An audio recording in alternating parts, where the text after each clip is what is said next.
ሰሞኑን በሶሻል ሚዲያ በቲክቶክ ላይ ቫይራል የወጣ አንድ ቪዲዮ አለ። በዛ ቪዲዮ ዙሪያ ምንም አይነት ምላሽ ላለመስጠት ራሴን አቀቤ ቆይቻለሁ። ነገር ግን ከዛ ቪዲዮ ጋር በተያያዘ ያልተገቡ ፎቶዎች፣ ከዛም በተጨማሪ ደግሞ ያልተገቡ ምልልሶች እንዲሁም በቴሌግራሜ ከሚደርሰኝ ቴክስት በስልኬ ላይ እየደረሱ ካሉ ቴክስቶች የተነሳ ይህንን ቪዲዮ ለመስራት ተገድጃለሁ።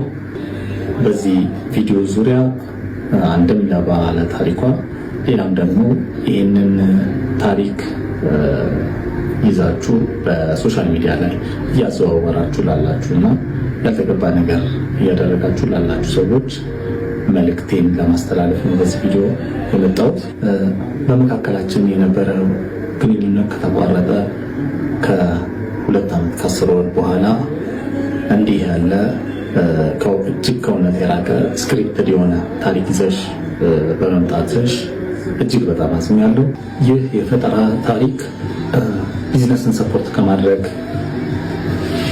ብቻ ነው ብዬ በማሰብ ነገሩን ደግሞ የበለጠ ለማካረር በማሰብ ጉዳዩን በእግዚአብሔር ፊት ትቼው የነበረ ቢሆንም ይህ ጉዳይ ግን ከዛ እየዘለለ አሁን ደግሞ የተለያዩ ፖድካስቶች ላይ እንዲሁም ደግሞ እዛው ቲክቶክ ፕላትፎርም ላይ እየቀጠለ ስለሆነ ምላሽ ለመስጠት ቪዲዮዎችን ለመስራት ተገድጃለሁ።